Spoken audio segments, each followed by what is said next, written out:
The year was 1867, and along the Gulf Coast of Texas, the warm waters lapped against sandy shores that had witnessed centuries of conflict. The Civil War had ended just 2 years prior, leaving the American South in a state of profound transformation. Yet in the isolated coastal regions where the frontier met the sea, an older kind of lawlessness persisted, one that predated the nation itself. The great age of Caribbean piracy, that legendary era of Blackbeard and Captain Kidd, had officially ended more than a century before. The golden age of buccaneers had been crushed by the combined naval forces of European powers in the early 1700s. But like embers that refused to die completely, piracy had never truly vanished from the warm waters of the Gulf of Mexico. It had simply evolved, adapted, and found new havens in the chaos of a changing world. In the aftermath of the Civil War, the Gulf Coast became a perfect breeding ground for maritime outlaws. Federal authority was stretched thin across the reconstructing South. State governments were in disarray, naval patrols were sparse and inconsistent.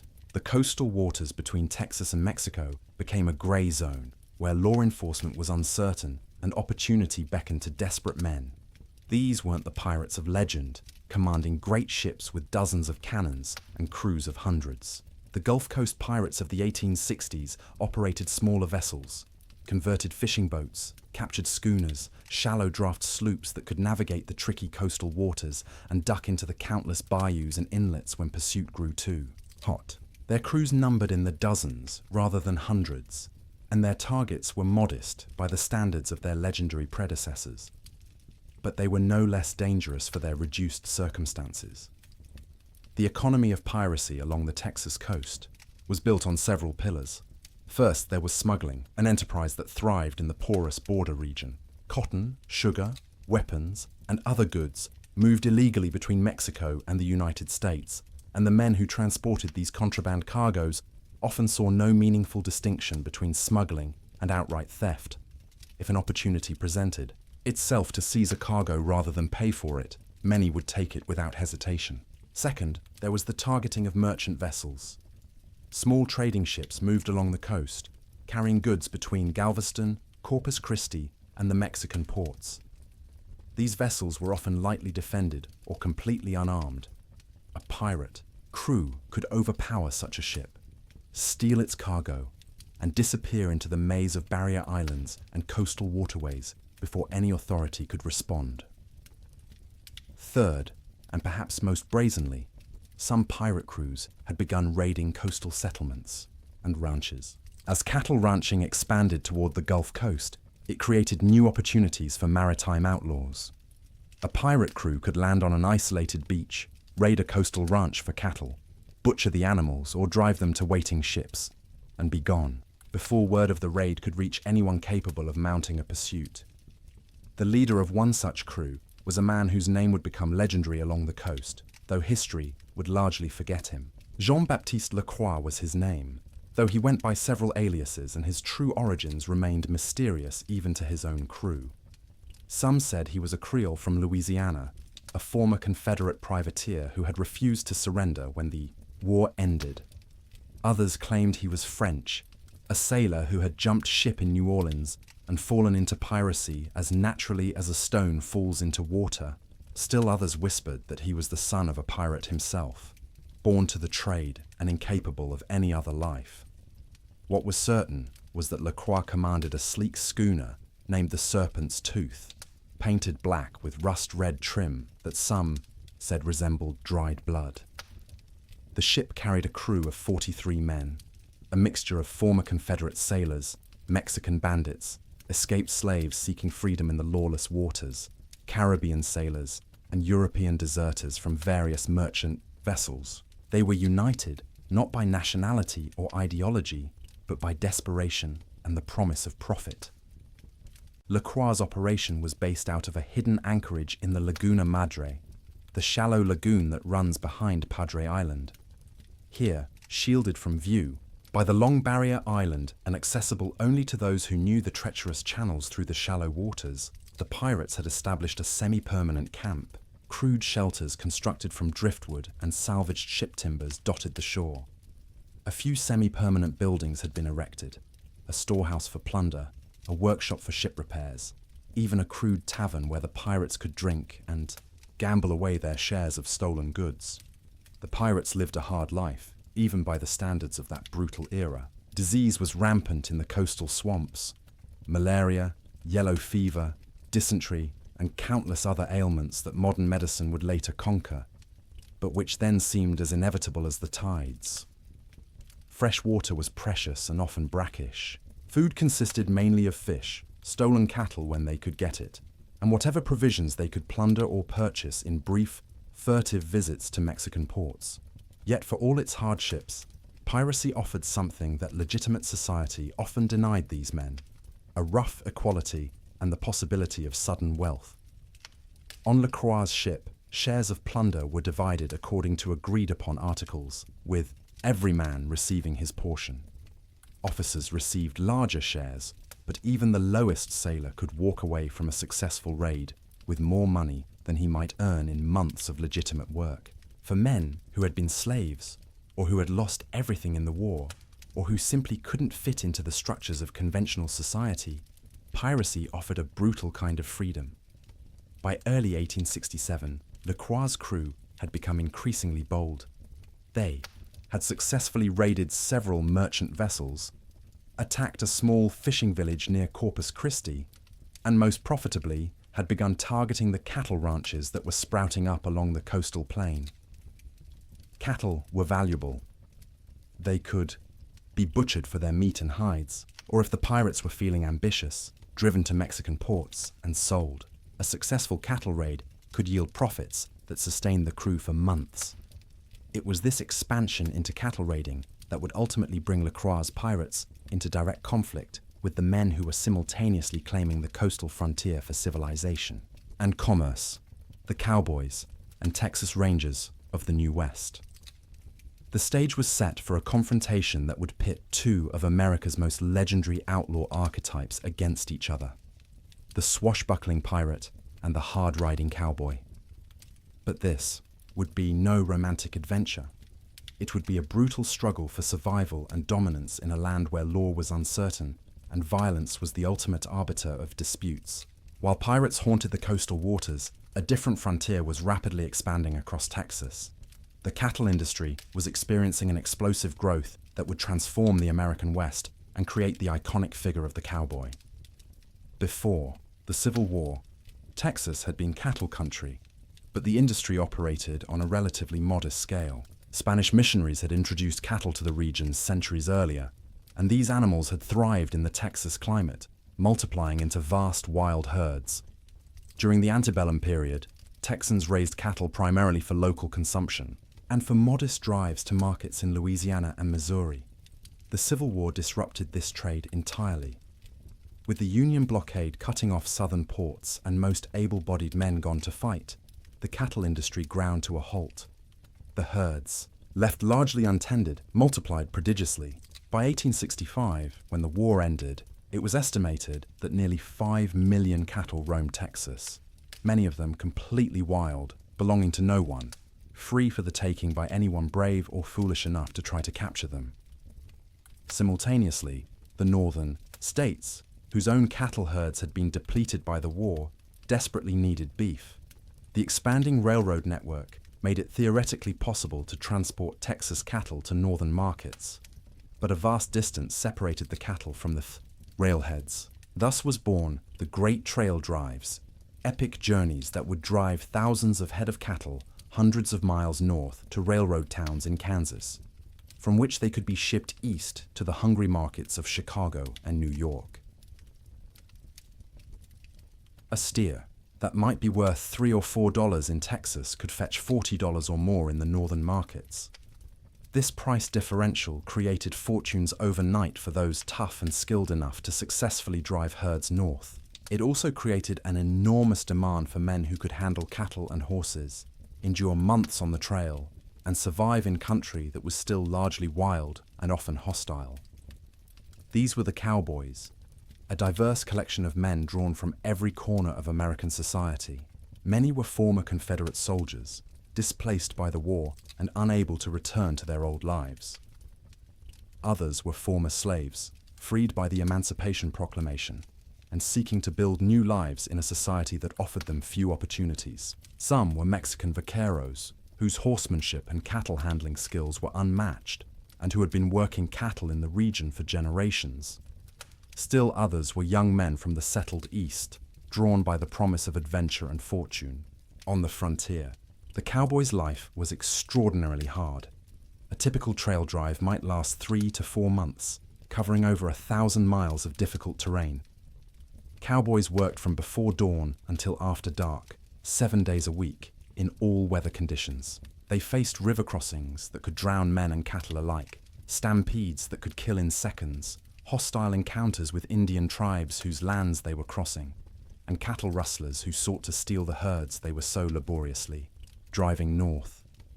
For this brutal work, a cowboy might earn $30 a month, decent wages for the time, but hardly a fortune. The real money was made by the ranch owners and trail bosses who successfully delivered herds to market.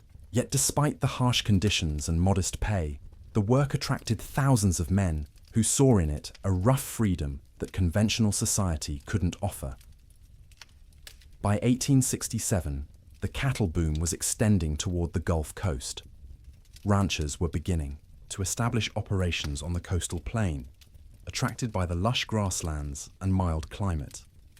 The coastal region offered certain advantages: proximity to ports like Galveston, where cattle and hides could be shipped directly by sea, avoiding the long and dangerous overland drives. Water was plentiful, and the grass remained green much of the year. But the coastal ranchers faced unique challenges. The land was less well known than the interior ranges. Hurricanes periodically swept the coast, devastating operations in their path. Diseases seemed more prevalent in the humid coastal climate. And of course, there were the pirates. Into this expanding frontier came the Texas Rangers, a law enforcement organization unlike any other in American history. Originally formed in the 1820s to protect Texas settlers from Indian raids, the Rangers had evolved into a paramilitary force that served as police, army, and frontier scouts rolled into one. The Rangers were famous and infamous for their effectiveness and their brutality. Unlike conventional lawmen who patrolled towns and waited for crimes to be reported, Rangers actively pursued outlaws across vast distances. They were expected to be self-sufficient, to track criminals through wilderness, to fight when necessary, and to bring justice to a frontier where courts and jails were often hundreds of miles away. A Texas Ranger was expected to provide his own horse, weapons, and supplies, receiving only modest pay and the authority of the state government. They dressed practically rather than in any uniform. Most wore typical cowboy attire, indistinguishable from any other frontiersman except for the weapons they carried and the air of authority they projected. Many Rangers were former Confederate soldiers accustomed to hardship and combat, who had found a new calling in law enforcement when the war ended. The Rangers operated under a simple code: pursue outlaws relentlessly, show no mercy to those who would not surrender, and protect settlers at all costs. Their methods were often harsh by modern standards. Summary justice was not uncommon, and Rangers were known to shoot first and ask questions later when dealing with dangerous criminals. But in a land where the nearest judge might be a week's ride away and where outlaws could easily flee across the Mexican border, conventional law enforcement was often impractical. By 1867, the Rangers were increasingly concerned about the pirate activity along the coast. Reports reached Austin of merchant ships being attacked, coastal settlements being raided, and most alarmingly, cattle being stolen by sea raiders. The economic impact was significant. Ranchers were losing valuable livestock, merchants were losing cargoes, and the development of the coastal region was being hindered by the threat of piracy. The ranger tasked with addressing this problem was Captain James McKinley, a 34-year-old veteran of both the Texas War of Independence and the Civil War. McKinley had joined the Rangers in 1865, seeking purpose after the Confederacy's defeat had left him, like so many Southern officers, without a clear path forward.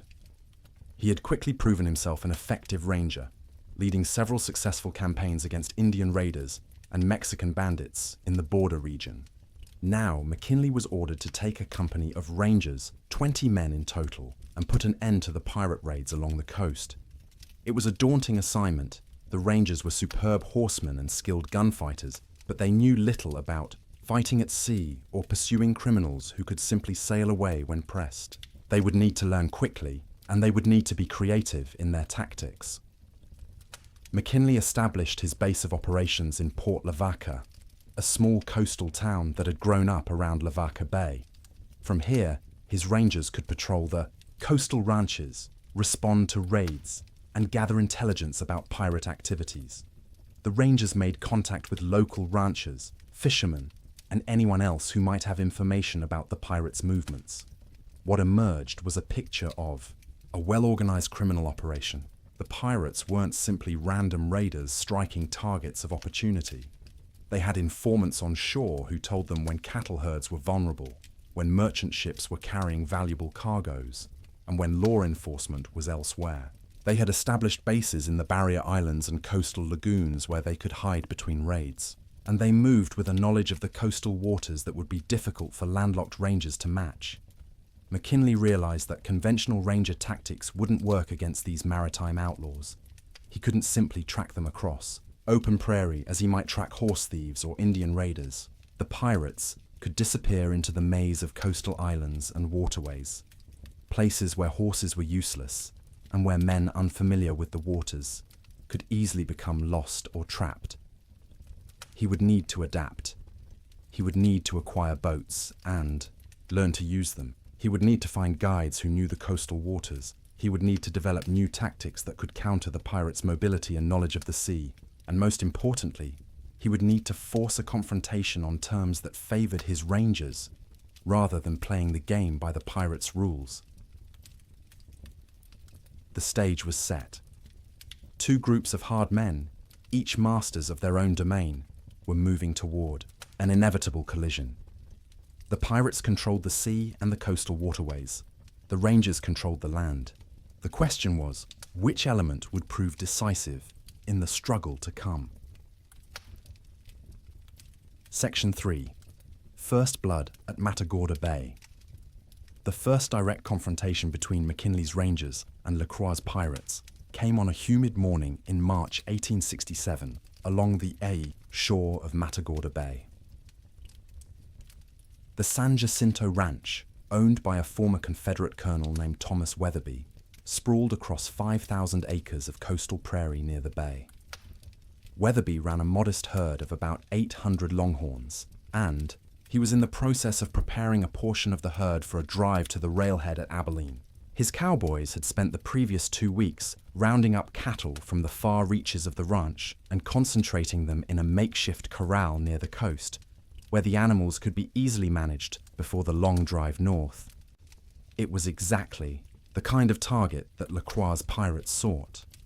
A large number of cattle concentrated in one location, near the water where the pirates could operate most effectively. Moreover, intelligence from one of their shore contacts had informed them that most of Weatherby's cowboys had ridden into Port Lavaca for supplies, leaving the herd guarded by only a skeleton crew. The Serpent's Tooth anchored in deep water offshore, well before dawn, and Lacroix led a raiding party of 25 men in 3 small boats toward the beach. They landed about half a mile from the ranch headquarters, where the cattle were corralled. The plan was simple: rush the corral, overwhelm the few guards, and drive as many cattle as possible to the beach where they could be butchered. The pirates would take the hides and the best cuts of meat, leaving the rest. It had worked before, on other ranches, and Lacroix saw no reason why it wouldn't work again. But this time, there was a complication Lacroix didn't know about. Captain McKinley and 6 of his rangers were sleeping in the ranch bunkhouse. McKinley had been systematically visiting coastal ranches, both to gather intelligence about pirate activities and to position his men where they might intercept a raid. He had arrived at the San Jacinto Ranch 2 days earlier and had convinced Weatherby to let his rangers camp there for a few days. It was partly luck that they were present on the morning of the raid, but it was also the result of McKinley's methodical approach to law enforcement. The attack began just as the sky was beginning to lighten in the east. The pirates moved quickly through the pre-dawn darkness, spreading out as they approached the corral. They carried an assortment of weapons, cutlasses, pistols, a few rifles, clubs, and knives. Most wore rough work clothes and bandanas to cover their faces. They moved with the practiced stealth of men who had done this before. The two cowboys on watch never saw them coming. One was clubbed unconscious before he could cry out. The other managed to fire a single pistol shot into the air before a pirate blade found him. That single shot saved the herd and changed everything. In the bunkhouse, McKinley came awake instantly, reaching for his weapons even before his mind had fully processed what the sound meant. Around him, his rangers were equally quick to respond. These were veteran soldiers and lawmen, men who had learned in war to sleep lightly and react quickly to danger. "Pirates!" someone shouted from outside, and that single word was enough. McKinley burst through the bunkhouse door, his Colt revolver in one hand and his rifle in the other. His rangers followed, spreading out instinctively into combat positions. They had learned on a dozen battlefields. The scene that greeted them was chaos. In the growing light, they could see dark figures moving around the corral. Cattle were beginning to mill and bellow, sensing the disturbance. More figures were visible running up from the beach. McKinley didn't hesitate. "Rangers! Open fire!" His voice cut through the morning air, and 6 rifles spoke almost as one. The pirates, who had expected to face at most a handful of half-awake cowboys, suddenly found themselves under disciplined fire from experienced combat veterans. 2 pirates fell in the first volley. A third was hit but kept moving. The rest scattered, seeking cover where little existed on the open coastal prairie. Lacroix, who had been directing his men from near the corral, immediately recognized that the situation had gone catastrophically wrong. These weren't cowboys. The precision of that first volley and the way the shooters had spread out and taken firing positions told him he was facing soldiers or lawmen. He shouted orders to his men, trying to organize a fighting retreat to the boats, but retreating across half a mile of open ground under fire from skilled riflemen was nearly impossible.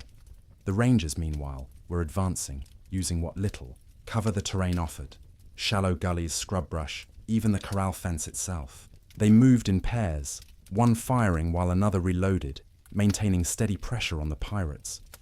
The fight was sharp but brief. The pirates who could run did so, abandoning their wounded and racing for the boats. The Rangers pursued, firing as they ran, reloading on the move with the practiced ease of men who had done this countless times before. 4 pirates didn't make it to the boats. They fell on that coastal prairie, their blood soaking into the sandy soil. 3 more were wounded, but managed to reach the boats with help from their comrades. The boats pushed off from shore under fire, oars digging frantically at the water. The Rangers continued firing from the beach, and at least 1 more pirate was hit before the boats moved out of effective rifle range. On the beach, McKinley ordered his men to cease fire. The boats were too far away now, and ammunition was too precious to waste on long shots. He turned his attention to the 4 pirates who had fallen. 2 were dead. 2 were wounded, but alive. One of the wounded men was questioned while the ranch doctor worked to extract a bullet from his shoulder. Fear of hanging and the pain of his wound loosened his tongue, and he told McKinley what he knew: the name of the pirate ship, the name of its captain, the location of the hidden anchorage in the Laguna Madre, and the planned schedule of future raids. It was invaluable intelligence, but McKinley knew he had to move carefully.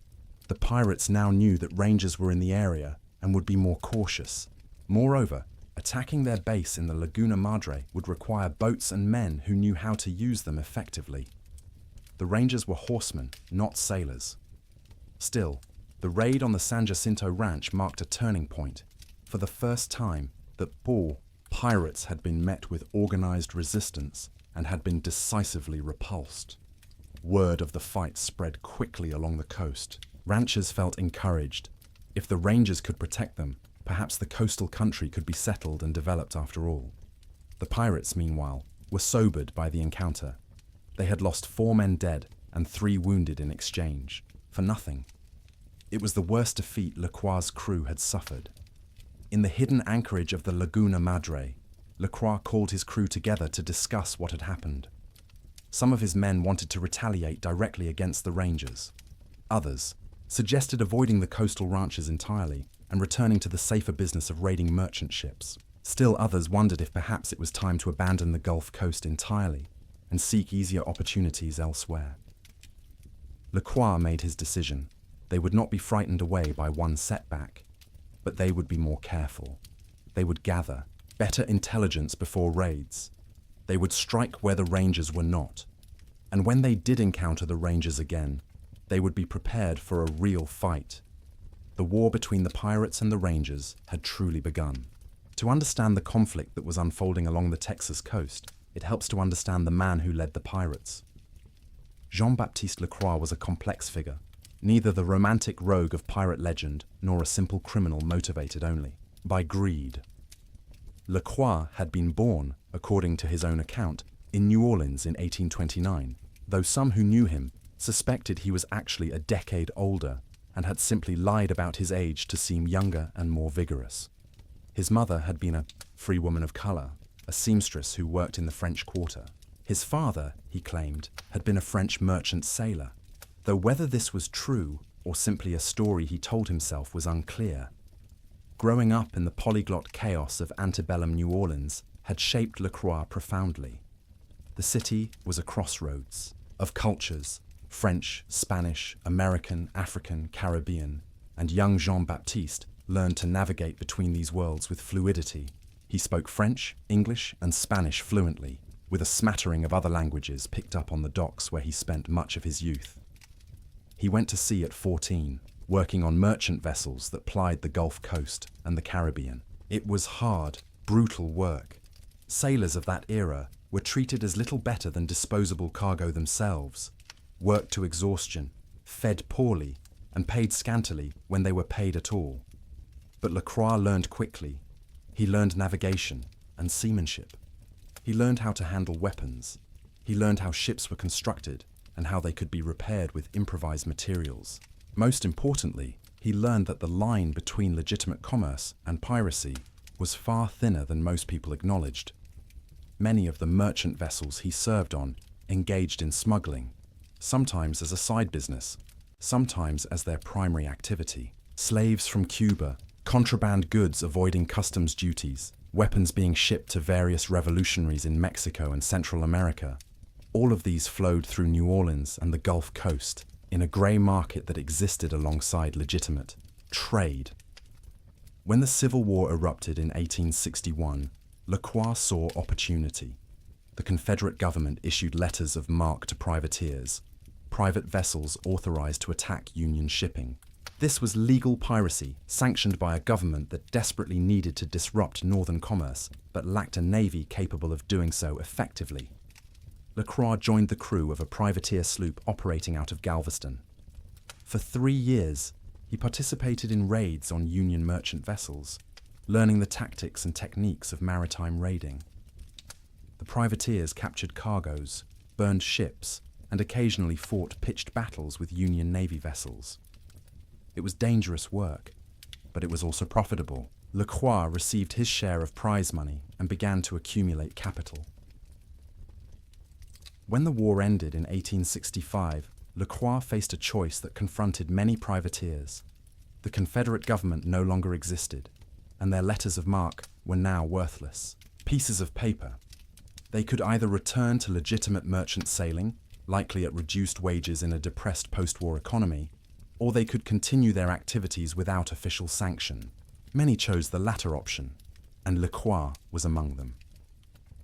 With his accumulated prize money and some additional capital borrowed from shadowy sources in New Orleans, Lacroix purchased the Serpent's Tooth, a sleek, fast schooner that had been built as a blockade runner during the war. The vessel was perfect for his purposes. Shallow draft for navigating coastal waters, fast enough to outrun most pursuers, and large enough to carry a substantial crew and cargo. He recruited his crew carefully, seeking men who combined seamanship, skills with a willingness to operate outside the law. Many were former Confederate sailors like himself. Others were refugees from various failed revolutions in Latin America. Still others were simply men who had found themselves on the wrong side of the law and saw piracy as a viable alternative to hanging. Lacroix established rules for his crew, enforced with brutal consistency. Shares of plunder were divided fairly, according to articles that every man agreed to when joining the crew. Disputes were settled by Lacroix's judgment, which was final. Cowardice in battle was punishable by marooning, being left alone on a deserted stretch of coast with only a pistol containing one shot, the pirate's choice being to attempt survival or end things quickly. Violation of the articles, particularly theft from fellow crew members, was punishable by flogging or death, depending on the severity. Despite these harsh rules, or perhaps because of them, Lacroix commanded remarkable loyalty from his crew. He led from the front in any fight, never asking his men to take risks he wouldn't take himself. He was scrupulously fair in dividing plunder, and he possessed a quality of leadership that inspired confidence. His men believed that following him would lead to profit and survival, while abandoning him would lead to disaster. Lacroix himself was a striking figure. He stood about 5 feet 10 inches tall, lean and muscular from a life of physical labor. His skin was the color of teak wood, and his features reflected his mixed heritage. Neither clearly European nor African, but something in between that, marked him as a product of the Gulf Coast's cultural melting pot. He wore his black hair long, tied back with a leather cord, and sported a neatly trimmed beard and mustache that he maintained with surprising care given the rough conditions of his life. His clothing was practical but showed occasional flashes of vanity. He favored dark colors, blacks and deep blues, and usually wore a long coat that was both functional and dramatic.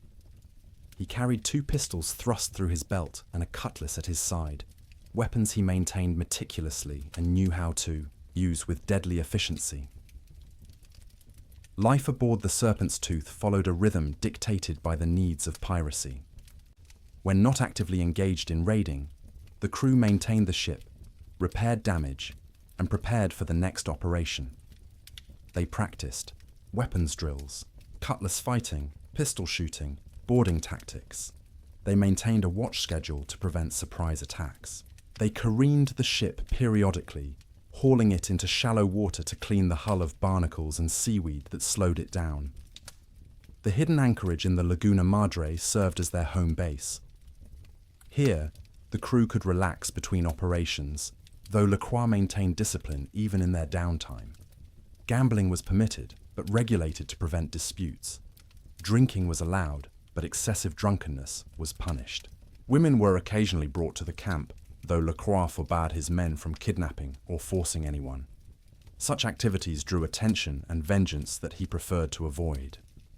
Lacroix maintained an intelligence network along the coast. Fishermen, dock workers, ranch hands, and others who would sell information for money or out of grievance against those they informed on. This network told him when merchant ships were carrying valuable cargoes, when cattle herds were vulnerable, and when law enforcement was focused elsewhere. It gave him a crucial advantage in choosing targets and timing attacks. Despite his success, Lacroix was haunted by the knowledge that his way of life couldn't last forever. The age of piracy was genuinely over. The nations bordering the Gulf were growing stronger, their navies more capable, their law enforcement more organized. Each year made it harder to operate. Each successful raid increased the pressure to stop him. He had accumulated a modest fortune from his piracy, most of it hidden in various caches along the coast and in New Orleans. His plan, insofar as he had one, was to continue pirating for a few more years, build up enough capital to retire comfortably, and then disappear into legitimate society under an assumed name. Perhaps he would purchase a plantation in Mexico or Central America. Perhaps he would return to New Orleans and establish himself as a merchant. The future was uncertain, but he was determined to survive to reach it. The encounter at the San Jacinto Ranch had shaken him more than he cared to admit. For the first time since establishing his operation, he had faced opponents who were clearly his equals in combat. The Rangers were professional fighters, disciplined and skilled. They wouldn't be frightened away or bought off. They would hunt him relentlessly until either he was dead or they were. Lacroix knew he would have to change his tactics. The freewheeling raids that had worked for 2 years were no longer viable. He would need to be more careful, more selective in his targets, more prepared for resistance, and he would need to consider that his time on the Gulf Coast might be running out faster than he had anticipated. But he wasn't ready to quit yet. There was still profit to be made, and he had a crew depending on him. The war with the Rangers would continue, and Lacroix was determined to win it, or at least to survive it. If Jean-Baptiste Lacroix represented the fading age of piracy, Captain James McKinley embodied the expansion of American law and order into the frontier. Yet like Lacroix, McKinley was a more complex figure than simple legend might suggest. James McKinley was born in 1833 in Tennessee, the fourth son of a Presbyterian minister and a schoolteacher. His childhood was marked by education, religion, and the stern discipline common to frontier households of that era. His father believed in education, hard work, and the absolute necessity of moral behavior. Young James learned to read and write. At an early age, studied mathematics and history, and was expected to attend church services twice on Sunday and prayer meeting on Wednesday. But James also learned skills less commonly associated with a minister's son. His older brothers taught him to ride, shoot, and track. By the age of 12, he could handle a rifle with precision, ride a horse with skill, and read signs in the wilderness, broken twigs, disturbed soil, animal tracks that told stories as clearly as any book. When James was 15, his father accepted a calling to a church in Texas, and the family made the long journey west. They settled near San Antonio, in a region that was still very much a frontier. The Texas Revolution was a recent memory, and tensions with Mexico remained high. Indian raids were a constant threat. It was a hard country that demanded toughness from those who would survive in it. James thrived in Texas. The open spaces appealed to something deep in his nature. When the Mexican-American War erupted in 1846, he was only 13, too young to fight officially, but he served as a scout and guide for American forces, his knowledge of the country and his emerging skill as a tracker proving valuable. After the war, James worked as a cowboy for several years, learning the cattle business from the ground up. He worked roundups, trail drives, and all the brutal, exhausting labor that went with the trade. He grew strong and tough, developing the lean, weathered look that would characterize him for the rest of his life. When the Civil War began in 1861, James, like most Texans, sided with the Confederacy. He joined Terry's Texas Rangers, a cavalry unit that would become one of the most famous and feared Confederate cavalry commands. For 4 years, he fought across the South, participating in dozens of battles and skirmishes. He rose to the rank of captain, commanding a company of cavalry in raids behind Union lines, in pitched battles, and in the desperate rearguard actions of the war's final year. The war taught McKinley lessons he would carry for the rest of his life. He learned that in combat, aggression and decisiveness often mattered more than superior numbers. He learned to trust his instincts and to act quickly when opportunities presented themselves. He learned that leadership meant sharing dangers with your men and never asking them to do something you wouldn't do yourself. And he learned that war, for all its occasional glory, was primarily a brutal business of killing and dying. When the war ended in 1865, McKinley, like many Confederate veterans, returned to a South that had been devastated. His parents had died during the war, his father of a stroke, his mother of disease. 2 of his brothers had been killed in battle. The Texas he returned to was in chaos, with civil authority collapsed and lawlessness rampant. McKinley might have returned to cowboying, but something in him had changed. He had seen too much chaos, too much disorder. He believed in law, in structure, in the necessity of imposing order on chaos. When the opportunity arose to join the Texas Rangers in 1865, he seized it. The Rangers of this era were being reformed and reorganized after having been largely disbanded during the Civil War. They faced enormous challenges: Indian raids, Mexican, bandits crossing the border, outlaws of every description thriving in the post-war disorder. The Rangers needed men who were tough, skilled with weapons, capable of surviving in harsh country, and willing to enforce the law with whatever force necessary. McKinley was all of these things. He proved himself quickly, participating in several successful campaigns against Indian raiders and bandits. His approach to law enforcement was systematic and thorough. He believed in careful planning, good intelligence, and overwhelming force when force became necessary. He rarely gave suspects a second chance if they resisted, a philosophy that troubled some, but which was considered necessary in a land where the nearest jail might be 100 miles away and where outlaws routinely escaped to Mexico if given any opportunity. By 1867, when he was assigned to deal with the pirate problem along the coast, McKinley was recognized as one of the Rangers' most effective officers. He was 34 years old, a lean 6 feet tall, with the weathered face and steady eyes of a man who had spent his life outdoors. His hair, once dark brown, was already showing grey at the temples. He wore typical cowboy clothing, broad-brimmed hat, boots, trousers, and a worn leather vest. His weapons were carefully maintained and always close at hand. 2 Colt revolvers, a rifle, and a large knife. McKinley had assembled his company of Rangers carefully, choosing men who combined toughness with discipline.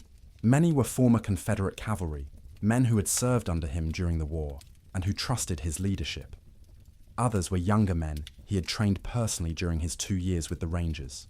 All were skilled riders and shooters, and all shared his commitment to imposing order on the frontier. The assignment to deal with the coastal pirates was both an opportunity and a challenge for McKinley. He understood that this campaign would be different from his previous work. He couldn't simply track the outlaws across open country as he would track horse thieves or Indian raiders. The pirates operated from the sea, in an environment where his Rangers' primary skills, horsemanship and knowledge of the land, were less relevant. After the successful defense of the San Jacinto Ranch, McKinley began adapting his tactics. He recognized that he needed to understand the coastal environment as thoroughly as he understood the prairie and the mountains. He spent hours talking to fishermen, coastal traders, and anyone else who knew the waters. He studied maps of the coast, noting the locations of inlets, islands, and channels. He began acquiring boats, small craft that his Rangers could learn to operate. He also recognized that he needed to think like his enemy. Lacroix was clearly an intelligent and experienced leader. He wouldn't be easily trapped or defeated. McKinley would need to anticipate the pirates' moves, to force him to fight on disadvantageous ground, to cut off his escape routes and his sources of supply. McKinley established a network of informants along the coast, offering rewards for information about pirate activities. He positioned small groups of Rangers at strategic locations where they could respond quickly to raids. He organized regular patrols of the coastal ranches and settlements, making it clear that the region was no longer undefended. But he also knew that to truly end the pirate threat, he would eventually need to strike at their base, the hidden anchorage in the Laguna Madre, which the wounded pirate had told him about, would need to be found and attacked. It would be a risky operation, requiring his Rangers to fight in an unfamiliar environment against enemies who knew the ground intimately. But McKinley had learned in the war that sometimes the only way to win was to take the fight to the enemy, regardless of the risks. In his private moments, McKinley sometimes wondered about the man he was hunting. Lacroix was clearly no common criminal. The organization and discipline of his crew suggested a capable leader. In another time and place, they might have been comrades rather than enemies. They were, in some ways, similar men, veterans of war, skilled at violence, trying to find their place in a changing world. But McKinley's sense of duty was absolute. Lacroix had chosen to operate outside the law, to prey on honest settlers and merchants, to spread fear and disorder in a region trying to establish civilization. That made him an outlaw, and outlaws had to be stopped. Whatever Lacroix's personal qualities might be, he had to be captured or killed. McKinley was patient. He knew this campaign would not be won in a single battle. It would be a war of attrition, of gradually constraining the pirates' options until they made a fatal mistake or were forced into a confrontation they couldn't win. He had time, and he had resources, and he had absolute commitment to his mission. The war would continue, and Captain McKinley would pursue it with the same relentless determination he had brought to every other challenge in his life. Section 6. The escalation. Port Lavaca raid. The uneasy equilibrium along the coast held through the spring of 1867. Lacroix's pirates avoided the coastal ranches where rangers might be positioned, focusing instead on merchant shipping and occasional raids on isolated fishing villages. McKinley's rangers patrolled constantly, but found few opportunities to engage the pirates, who seemed to have become more cautious and selective in their targets. This period of relative quiet ended on a hot June afternoon when the Serpent's Tooth appeared off Port Lavaca. Port Lavaca was a modest coastal town of about 300 permanent residents, with perhaps double that number when sailors, cowboys, and transient workers were included. It served as a shipping point for cattle and hides, a resupply station for coastal traffic, and increasingly as a base for McKinley's rangers.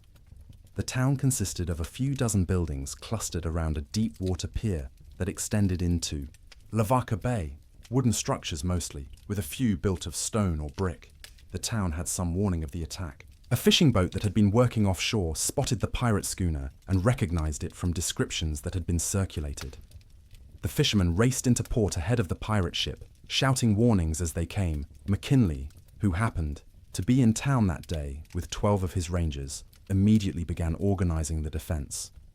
He sent riders to alert the outlying ranches and to summon any rangers who might be within reach.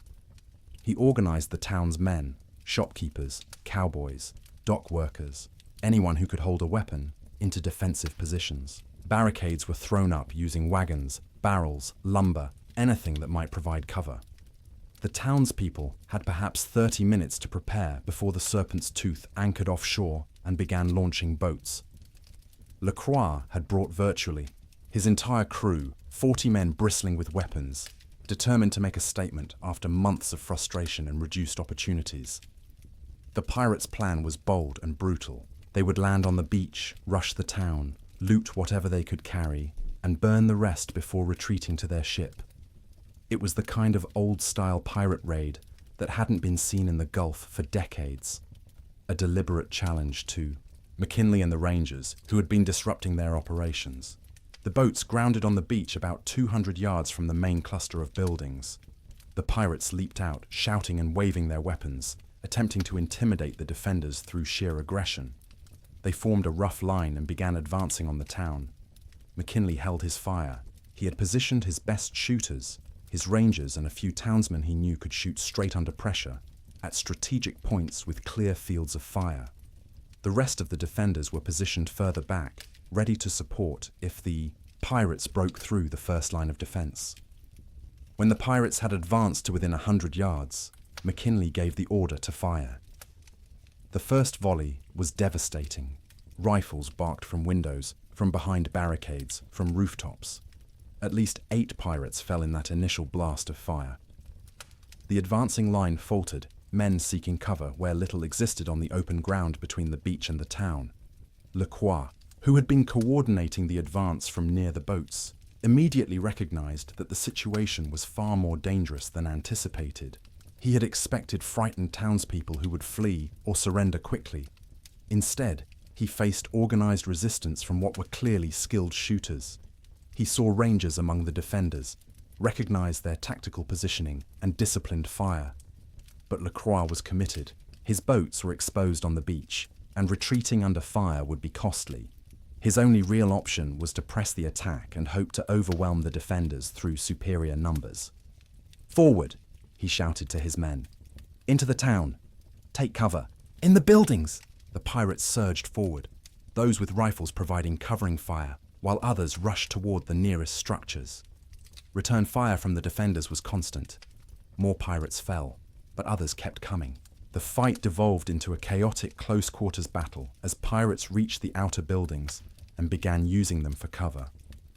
For the next 2 hours, a vicious battle raged through Port Lavaca. Pirates and defenders exchanged shots from building to building, sometimes at ranges of only a few feet. The crack of rifles and the boom of pistols was constant. Smoke from black powder weapons filled the air, creating a hazy fog that made it difficult to see.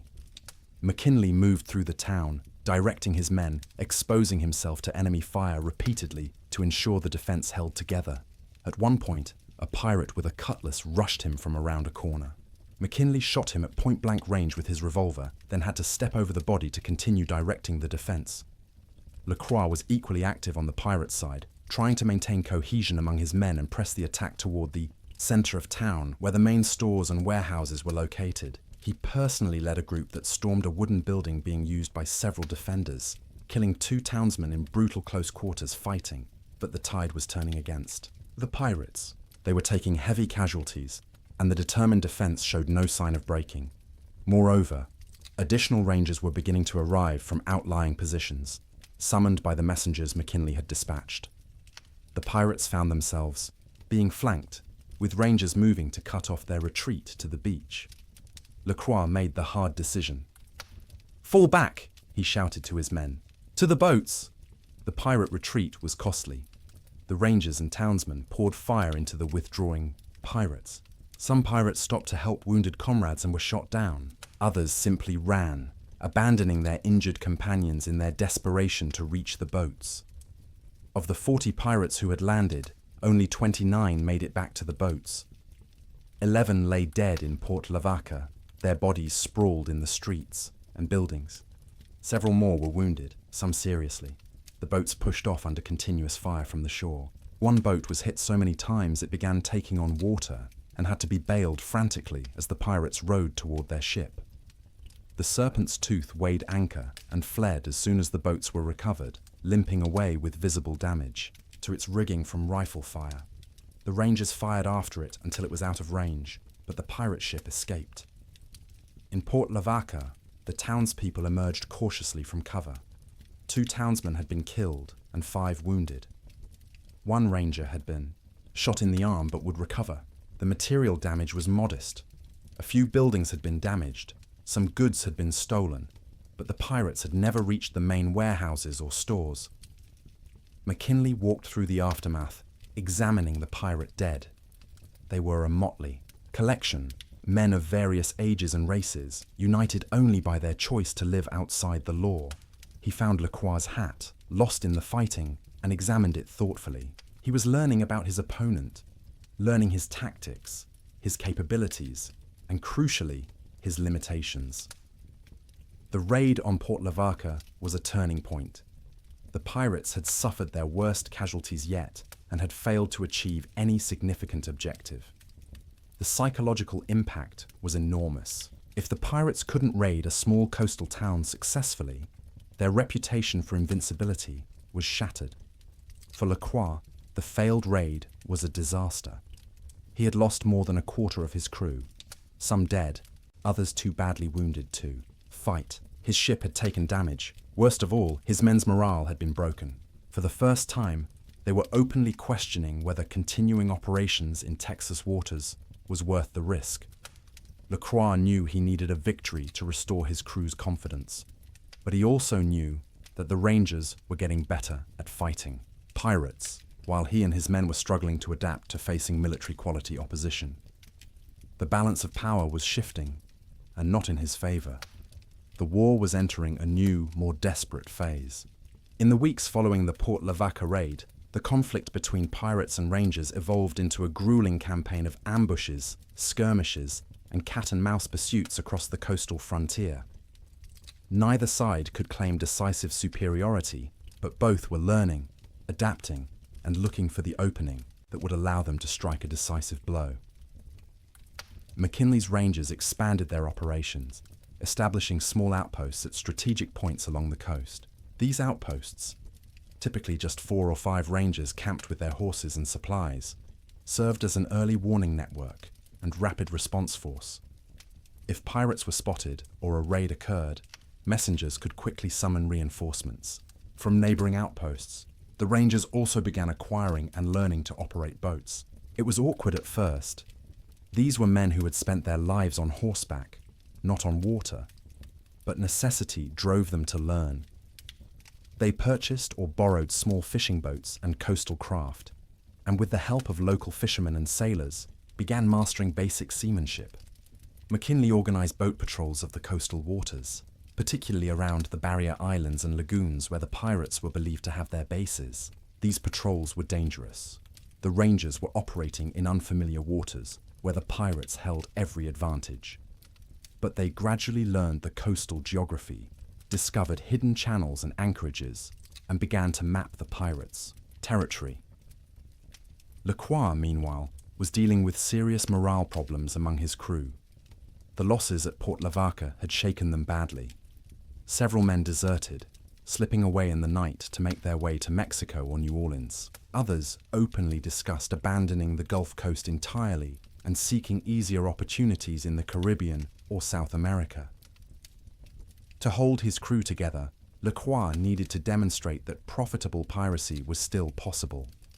He shifted tactics, avoiding direct confrontation with the Rangers, and instead focusing on targets of opportunity that could be struck quickly and abandoned before response forces arrived. In late June, his crew successfully ambushed a small merchant schooner carrying a cargo of manufactured goods from New Orleans to Corpus Christi. The pirates killed the crew, seized the cargo, and burned the ship, a brutal act intended to send a message that the Gulf Coast was still dangerous waters. The raid was profitable, and the successful violence helped restore his crew's confidence. But such opportunities were becoming rarer. Merchant vessels were beginning to travel in convoys for protection, or were taking longer routes that stayed farther offshore. Coastal ranchers had become more vigilant, keeping their cattle in areas that couldn't easily be raided from the sea. The economic opportunities that had sustained piracy were drying up. The Rangers, meanwhile, continued to tighten the noose. In early July, one of their boat patrols discovered and destroyed a pirate cache on a small island, a hidden supply depot, where the pirates had stockpiled food, water, ammunition, and stolen goods. The loss of these supplies was a significant blow to Lacroix's operation. Later that month, Rangers surprised a small pirate raiding party that had come ashore to hunt for wild cattle on Matagorda Island. In the brief, savage fight that followed, 3 pirates were killed and 2 captured. The survivors escaped in their boat, but the Rangers now had more prisoners to interrogate and more intelligence about pirate operations. The captured pirates revealed that morale among Lacroix's crew was terrible, that supplies were running low, and that many men wanted to abandon Texas entirely. They also confirmed the general location of the hidden anchorage in the Laguna Madre, though they couldn't pinpoint its exact location. They had always been brought there blindfolded to prevent exactly this kind of intelligence breach. McKinley used this information to intensify his search for the pirate base. He organized systematic patrols of the Laguna Madre, sending boats through the shallow waters to explore every inlet and channel. It was tedious, dangerous work. The waters were treacherous, full of shallow spots and mud flats where boats could easily run aground. But McKinley was patient and systematic. The environmental challenges facing both sides were significant. The Gulf Coast summer was brutally hot and humid. Mosquitoes swarmed in clouds, spreading malaria and yellow fever. Water sources were often brackish or contaminated. Food spoiled quickly in the heat. Both pirates and Rangers suffered from heat, exhaustion, disease, and the countless minor injuries and infections that could become serious without proper medical care. Yet the campaign continued. Small skirmishes erupted regularly as Ranger patrols encountered pirate boats, or as pirates. Attempted raids that were intercepted by Rangers. Most of these encounters were brief exchanges of gunfire with few casualties, but they added to the grinding attrition that was slowly wearing down Lacroix's crew. In August, the pirates successfully raided a coastal ranch, killing 2 cowboys, and making off with a dozen head of cattle. But Rangers tracked them to their butchering site on the beach and attacked while they were processing the stolen cattle. In the fight, 4 pirates were killed and the cattle were recovered. It was another small victory for the Rangers, another setback for the pirates. The psychological warfare was constant. McKinley ensured that captured pirates were tried and hanged publicly in Port Lavaca, sending a clear message about the consequences of piracy. He offered rewards for information leading to the capture of pirates, encouraging desertion and betrayal within Lacroix's crew. He spread word along the coast that any pirate who surrendered would be given a fair trial, which usually meant hanging, but at least it wasn't being shot on sight. Lacroix countered by becoming even more brutal in his attacks. When his men captured a ranger in a skirmish, Lacroix had him tortured for information and then left his mutilated body where it would be found, a warning to other rangers. When a coastal informant was discovered to be passing information to the rangers, Lacroix had him killed and his body left as a message to others who might consider betrayal. The violence was escalating, becoming more personal and vindictive. What had started as a law enforcement action against criminals had evolved into something closer to a blood feud. Both McKinley and Lacroix had lost men they valued. Both had been personally exposed to danger repeatedly. Both were determined to see the conflict through to a conclusion, regardless of cost. By late August, both sides were nearing exhaustion. McKinley's rangers had been in the field for months, living rough, constantly alert, suffering from disease and heat. They needed rest and resupply. McKinley himself had lost weight and had recurring bouts of fever, though he refused to leave the field. Lacroix's situation was even more desperate. His crew was down to about 30 effective men, the rest dead, wounded, or deserted. His ship needed repairs that he couldn't safely conduct while constantly evading ranger patrols. His supplies were critically low, and his men were on the edge of mutiny, held together only by Lacroix's force of personality and their fear of what would happen if they surrendered to the rangers. Both leaders knew that the campaign couldn't continue indefinitely in this grinding, inconclusive fashion. Something would have to break. Either Lacroix would have to withdraw from Texas waters entirely, or there would need to be a decisive confrontation that ended the conflict one way or another. That confrontation was coming, though neither man, yet, knew exactly when or where it would occur. The stage was being set for a final showdown that would determine whether the Texas coast would be open to settlement and development, or whether it would remain a lawless frontier where pirates could operate with impunity. The break that Captain McKinley had been waiting for came in early September from an unexpected source. A pirate who decided his survival mattered more than his loyalty to Lacroix. His name was Miguel Santos, a former Mexican sailor who had joined Lacroix's crew 2 years earlier. Santos had survived the Port Lavaca raid and had participated in the grinding campaign of the summer months. But he had watched the crew dwindle from combat losses and desertion, had seen their supplies run dangerously low, and had observed Lacroix becoming increasingly desperate and erratic in his decision-making. Santos made his decision one night, while the serpent's tooth was anchored in its hidden base. He slipped over the side with a small bag of personal possessions, swam to shore, and began making his way overland toward Port Lavaca. It took him 3 days of difficult travel through coastal wilderness, avoiding pirate patrols and living on whatever he could forage. When he finally stumbled into a ranger outpost, exhausted and near collapse, he asked to speak to Captain McKinley. McKinley questioned Santos carefully, assessing whether the man was genuinely deserting or was a plant sent to provide false information. But Santos's story checked out. He knew details about recent raids and skirmishes that only someone who had been present could know. He had information about the crew's current strength, their morale, and most importantly, the exact location of their hidden anchorage. More valuable still, Santos revealed that Lacroix was planning one more major raid. The pirate captain had learned that a large merchant ship was due to pass through Aransas Pass in mid-September, carrying a valuable cargo of manufactured goods and currency. Lacroix planned to intercept this ship, capture its cargo, and use the profits to resupply his crew and restore morale. It would be his last major operation before abandoning the Gulf Coast entirely and sailing for South America. McKinley saw his opportunity. If he could position his forces correctly, he could ambush the pirates during their attempted raid. He could catch them in the open, away from their base, focused on the merchant ship and unprepared for a ranger attack. It would be dangerous.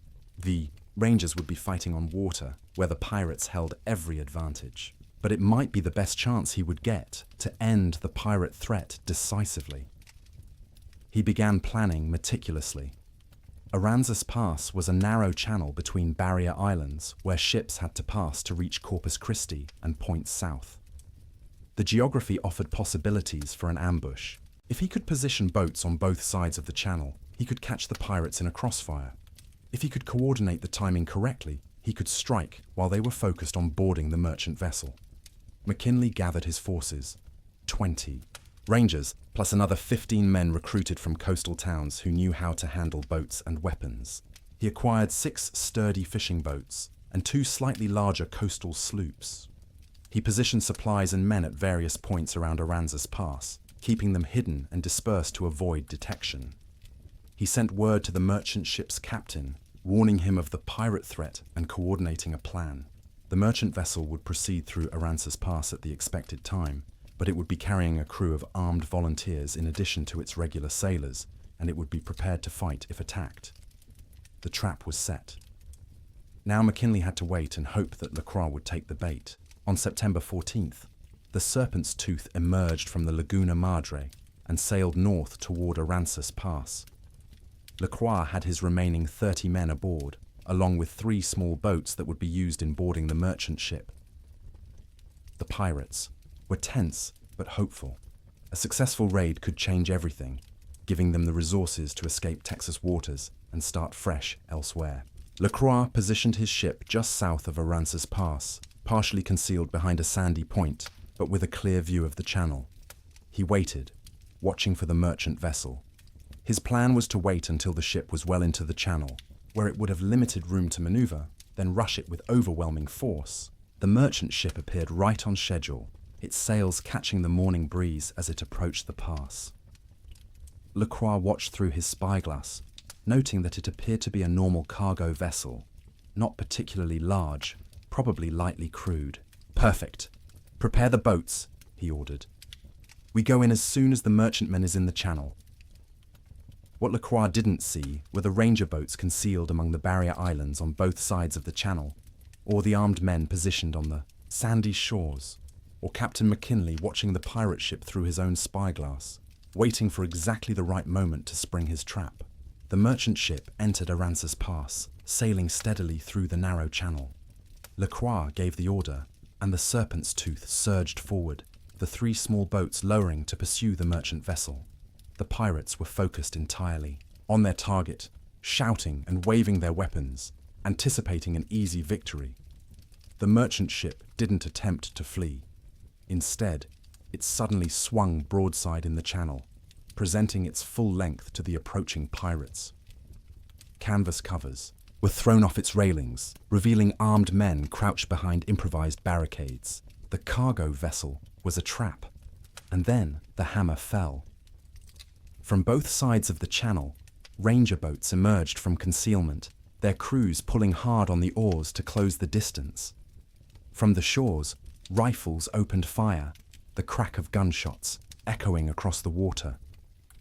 The pirates suddenly found themselves in a killing zone, with enemies on 3 sides, and the shallow waters of the channel limiting their ability to maneuver. Lacroix instantly recognized what had happened. They had been betrayed. Someone had told the Rangers about the raid, but there was no time to worry about that now. He had to save his ship and as many of his men as possible. "Turn about," he shouted to his helmsman. "All speed! Get us out of the channel!" But turning a sailing vessel in a narrow channel under fire is neither quick nor easy. The Serpent's Tooth began a ponderous turn, while bullets whipped through its rigging and thudded into its hull. 2 of the 3 small boats, already committed to pursuing the merchant ship, were caught in the open. Rangers fired into them at close range. Men fell, boats capsized, and the water around them became a chaos of drowning, wounded pirates. The 3rd boat, carrying Lacroix himself, managed to stay with the Serpent's Tooth. The pirate captain stood in the stern, firing his pistols at the approaching ranger boats, his face a mask of fury and desperation. McKinley's boat was leading the pursuit. He stood in the bow, his rifle at his shoulder, firing methodically at the pirate ship. Around him, his rangers were doing the same, pouring a devastating volume of fire into the fleeing vessel. The Serpent's Tooth took hit after hit. Its rigging was cut to pieces. Holes appeared in its hull above the waterline. Men on deck fell as ranger bullets found them. But the ship was fast, and Lacroix's crew knew how to sail. They managed to get the vessel turned and began picking up speed. pulling away from the slower ranger boats. But they weren't escaping fast enough. The armed merchant vessel had dropped anchor and now added its fire to the Rangers' fusillade. The pirate ship's mizzenmast, weakened by repeated hits, suddenly cracked and fell, draping sails and rigging across the deck and further slowing the ship. Lacroix made a desperate decision. If they stayed aboard the Serpent's Tooth, they would all be killed or captured. Their only chance was to abandon ship and try to escape overland through the barrier islands. "Abandon ship!" he screamed to his crew. "Take to the boats! Get to the islands!" Pirates leaped overboard, swimming for the remaining boat or simply striking out for the nearest shore. Lacroix waited until the last, ensuring his men got away before following. He dove into the warm Gulf water and swam strongly for shore, even as bullets kicked up spray around him. McKinley's Rangers pursued the swimming pirates, but several made it to the sandy beaches of the barrier islands and disappeared into the dunes and scrub vegetation. The Rangers secured the abandoned Serpent's Tooth, which was taking on water but hadn't yet sunk. They also pulled several wounded pirates from the water, along with the bodies of those who had been killed in the fighting. The butcher's bill was severe. 15 pirates had been killed in the ambush. 8 more were captured, most of them wounded. Only 7 had escaped onto the barrier islands, and they were now hunted men, stranded on foot in hostile territory, with rangers scouring the islands for them. Lacroix was among the 7 who escaped. He and 6 loyal crew members managed to evade the immediate pursuit and found a hiding place in the dunes. They watched from concealment as rangers swarmed over their captured ship and rounded up their wounded comrades. The pirate captain knew his career was over. His ship was captured. Most of his crew was dead or captured. His base was no doubt being raided even now, with Santos guiding the Rangers to its location. Everything he had built over 2 years of piracy had been destroyed in a single morning. But he was alive, and where there was life, there was possibility. He gathered his remaining men and began planning their escape. They would make their way down the coast on foot, staying in the islands and coastal wilderness, until they could steal a boat and make for Mexico. It would be a desperate journey, but Lacroix had been in desperate situations before. Captain McKinley, standing on the deck of the captured Serpent's Tooth, surveyed the results of his ambush with grim satisfaction. He had shattered the pirate crew and captured their ship. The threat to coastal shipping and settlements was largely eliminated. But he knew that as long as Lacroix remained free, the job wasn't finished. "Search the islands," he ordered his rangers. "Lacroix is still out, there, and I want him found." The final hunt was about to begin. For 3 days, Captain McKinley's Rangers searched the barrier islands for Lacroix and his remaining men. It was frustrating work. The islands were larger than they appeared from the sea, covered with dunes, scrub vegetation, and countless places where men could hide. The pirates knew they were being hunted and stayed hidden during daylight, moving only at night. But the Rangers were patient and methodical.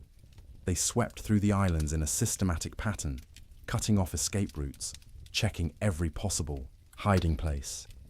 They found signs of the pirates' passage, footprints in sand, abandoned equipment, the remains of a hastily extinguished fire.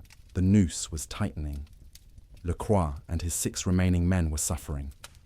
They had no food except what they could forage from the sparse island vegetation. Water was the critical problem. They had no containers, and the only fresh water was occasional rain pools that were mostly dried up in the late summer heat. They were weakening rapidly, and Lacroix knew they couldn't evade pursuit much longer. On the morning of the 4th day, September 18th, the pirates made their move. They had spotted a small fishing boat beached on the southern tip of Padre Island, apparently left by fishermen working nearby. It was their chance to escape. If they could seize the boat and get off the island, they might still make it to Mexico. They waited until late afternoon, watching the boat from concealment in the dunes. They saw 2 fishermen working nearby, mending nets. No one else was visible. Lacroix made his decision. They would rush the fishermen, seize the boat, and launch it before anyone could respond. What Lacroix didn't know was that the fishermen were bait in another trap. McKinley had reasoned that desperate pirates would try to steal a boat to escape, so he had positioned fishermen, actually rangers in disguise, at various points along the islands, with armed rangers concealed nearby. It was a gamble, but McKinley believed that Lacroix's desperation would overcome his caution. As the sun dipped toward the horizon, Lacroix led his men out of the dunes. They ran toward the beached boat, weapons drawn, ready to overwhelm the two fishermen and launch the craft. The fishermen saw them coming and ran, not away, but toward cover where 20 rangers waited with rifles ready. Lacroix realized the trap in the same instant that the rangers opened fire. The first volley caught his men in the open on the beach, with nowhere to hide. 2 pirates fell immediately. The others dove for whatever cover they could find. Shallow depressions in the sand, pieces of driftwood, anything that might provide protection from the murderous fire. But there was no real cover on that exposed beach. The rangers poured fire into the pirates' positions, their rifles speaking with methodical precision. A third pirate was hit and lay screaming in the sand. A fourth tried to run and was cut down after only a few steps. Lacroix crouched behind a piece of driftwood that was far too small to truly protect him. Bullets kicked sand into his face and thudded into the wood. He fired back with his pistols, though he knew it was hopeless. He had 2 men still alive with him, both wounded, both out of ammunition. "Surrender!" McKinley's voice carried across the beach. "You're done, Lacroix! Throw down your weapons!" The pirate captain considered his options. Surrender meant trial and hanging. Fighting meant death in the next few seconds.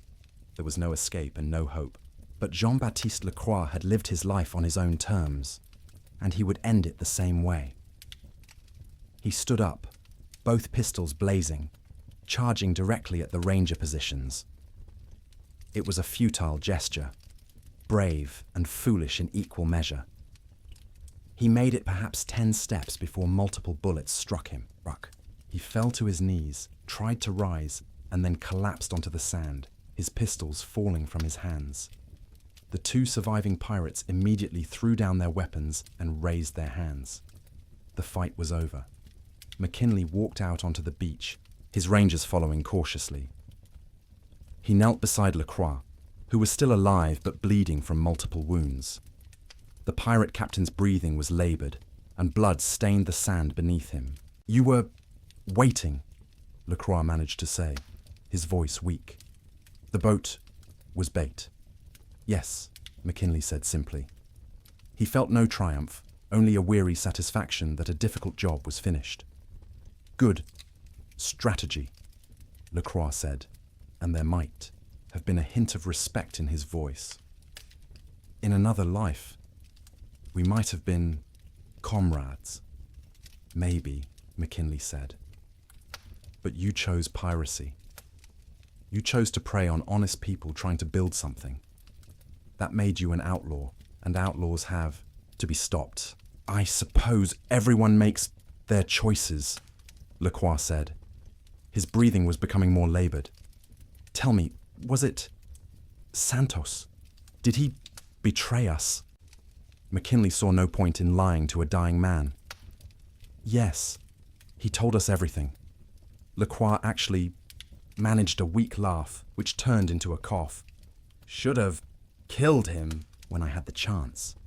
Always knew he wasn't truly loyal." "You were a capable man, Lacroix," McKinley said.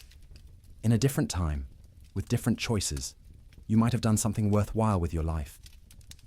"This was worthwhile to me," Lacroix said. "I lived free, made my own rules. That's worth something." "Maybe," McKinley said, "but it still got you killed." Lacroix didn't respond. His eyes had closed, and his breathing had stopped.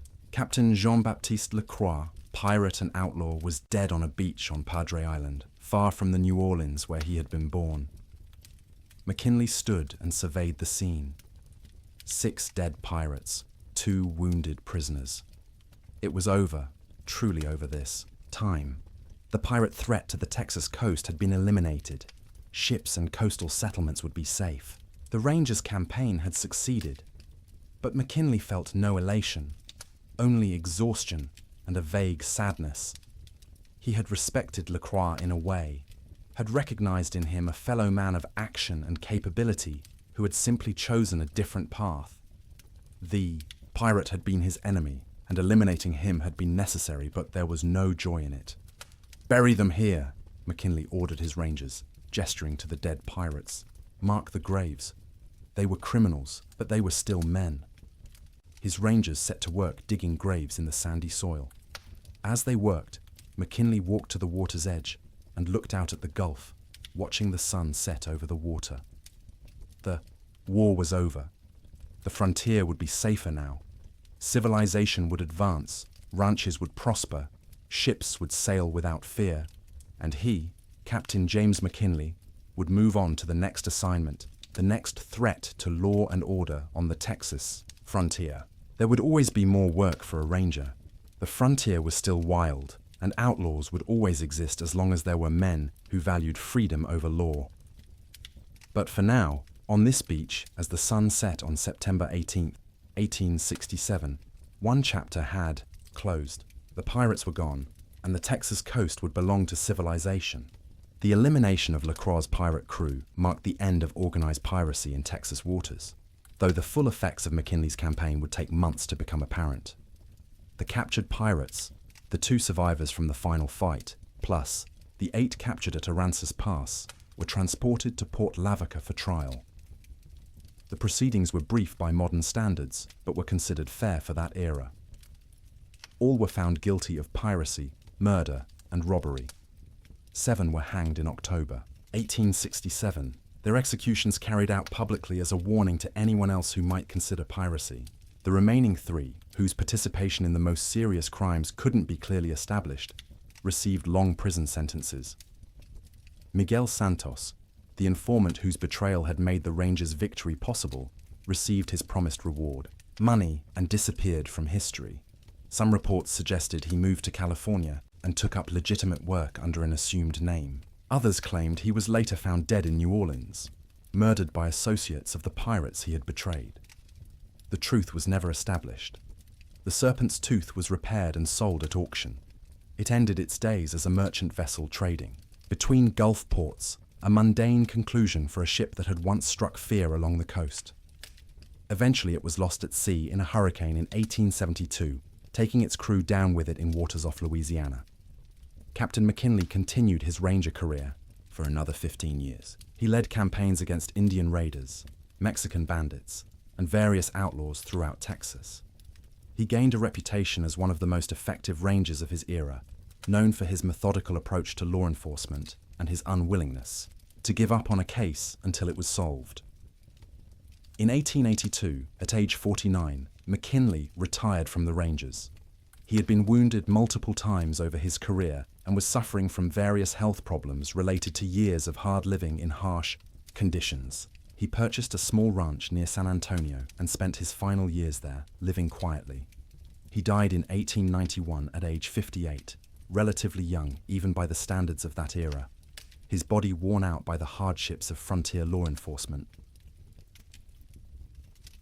The hindsight, broader impact of the campaign against the pirates was significant. With the pirate threat eliminated, development of the Texas coast accelerated.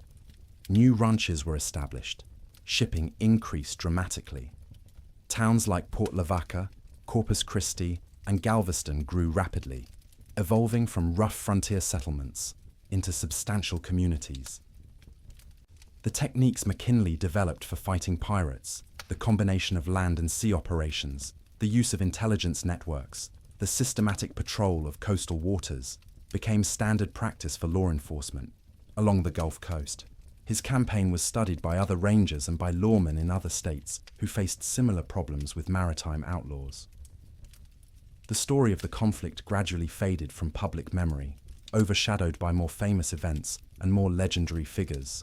The Texas Rangers became famous for their campaigns against Indian raiders and Mexican bandits. The pirate era itself, even this late echo of it, was forgotten in the rapid transformation of Texas from frontier to settled state. But for those who lived through it, the ranchers who had lost cattle to pirate raids, the townspeople of Port Lavaca who had defended their community, the rangers who had fought in the campaign. The memory remained vivid. Stories were told and retold, gradually acquiring the embellishments and distortions that always accompany oral history. A few physical traces remained. Graves on Padre Island marked where Lacroix and his final crew members fell. The captured, pirate weapons and equipment were displayed for years in Port Lavaca, a kind of informal museum of the campaign. Some of McKinley's rangers kept journals that recorded the events, and these journals survived in family collections, providing historians with primary source material about the campaign. The conflict between McKinley's rangers and Lacroix's pirates represented a transition point in American history. It was one of the last times that piracy posed a serious threat to American waters. It demonstrated the expanding reach of federal and state authority into regions that had previously been lawless. It showed both the effectiveness and the limitations of frontier justice. In a broader sense, the campaign represented the collision of two American archetypes, the pirate and the cowboy, the sea raider and the frontier lawman. Both were products of the American frontier in different forms. Both embodied a rough individualism and willingness to use violence. Both operated in regions where formal law was weak or absent. But their conflict also represented a choice about what kind of society America would become. Lacroix's pirates represented lawlessness, violence for profit, the freedom of outlaws to prey on the weak. McKinley's rangers represented law, order, and the protection of settlers trying to build communities and create prosperity through legitimate work. The rangers won that conflict as they won similar conflicts throughout the frontier. Their victory wasn't inevitable. There were times when the pirates might have escaped, might have regrouped, might have continued their operations. But McKinley's systematic approach, his refusal to give up, and his adaptation of tactics to meet the unique challenges of fighting maritime outlaws, ultimately proved decisive. The Texas coast that emerged after the campaign was fundamentally different from what had existed before. It was safer, more prosperous, more firmly integrated into the American economy and society. The transformation came at a cost. The lives of rangers who fell in the campaign, the civilians who died in pirate raids, and yes, even the pirates themselves, criminals though they were. History tends to simplify such conflicts into stories of good versus evil, of heroes and villains. The reality was more complex. McKinley was a dedicated lawman, but also a hard man, who sometimes dispensed frontier justice with little regard for legal niceties. Lacroix was a pirate and murderer, but also a capable leader trying to survive in a world that offered limited opportunities to men of his background and circumstances. Yet, for all the complexities and ambiguities, the outcome of their conflict shaped the Texas coast for generations to come. The defeat of the pirates opened the region to development that continues to this day. The techniques developed for fighting them influenced American law enforcement. And the story itself, even as it faded from public memory, remained as a reminder of the violence and struggle that accompanied the expansion of American civilization across the frontier. On quiet nights along the Texas coast, when storms blow in from the Gulf and waves crash against the barrier islands, it's possible to imagine, if you're inclined to such imaginings, the ghosts of that conflict still lingering. The ghost of Lacroix, standing on the deck of his black schooner, watching for targets. The ghost of McKinley, riding patrol along the beach, ever vigilant for threats to the settlements under his protection. But such imaginings are merely the stories we tell ourselves to give meaning to the past. The truth is simpler and harder. Men fought, men died, and in their struggle, they shaped the world that came after them. The pirates lost, the Rangers won, and the Texas coast became part of the settled, civilized United States, rather than remaining a lawless frontier where maritime outlaws could operate with impunity. It was a small conflict in the grand sweep of history, involving relatively few people and lasting only a few months of intense activity. But for those involved, it was their entire world, a desperate struggle for survival, for dominance, for the right to determine what kind of place the Texas coast would become, And in the end, that struggle mattered. It mattered to the ranchers, who could then develop their land without fear of pirate raids. It mattered to the merchants whose ships could sail safely. It mattered to the communities that could grow and prosper in security. Small victories in small conflicts, accumulated over years and decades, were how the American frontier was gradually transformed from a wild, dangerous place into the settled landscape we know today. Captain James McKinley and Jean-Baptiste Lacroix are both long dead now, buried in unmarked graves or in cemeteries where their stones have weathered into illegibility. The world they fought over has changed beyond anything they could have imagined, but their conflict, and thousands like it across the American frontier, created the foundation for everything that came after. And so the story ends, as all stories must, with the passage of time turning vivid, desperate struggle into mere history. The pirates are gone, the rangers who fought them are gone. Even the children of those who witnessed these events are gone now, taking their memories with them into the silence of death. What remains is the land itself, the beaches and barrier islands, the coastal prairie, the warm waters of the Gulf. The land endures, bearing few visible scars from the violent events of 1867, continuing its existence whether humans remember what happened there or not. And perhaps that's appropriate. The land was there before the pirates and rangers arrived, and it will be there long after our own era has faded into history. We humans come and go, fighting our battles, living our lives, making our marks however we can. But the land endures, patient and unchanging, witness to all our struggles and ultimately indifferent to their outcomes. Sleep now, and let the story fade into the gentle rhythm of waves on the shore, the whisper of wind through coastal grass, the slow breathing of a world that continues whether we watch or not. The conflict is over, the players are gone, and only the story remains. A small chapter in the vast book of history, now closed and set aside as we move on to other tales, other times, other dreams. Rest well, and let the ghosts of cowboys and pirates fade into the darkness. Their struggles done, their stories told, their part in the great drama of history played out and concluded. The Texas coast is quiet now. The battle's long over, the dangers long past. Only the memory lingers, and soon even that will fade, as all memories must, into the gentle darkness of forgotten time. The end of the story. The end of the conflict. The end of an era. Sleep and dream of other things, for this tale is told and done.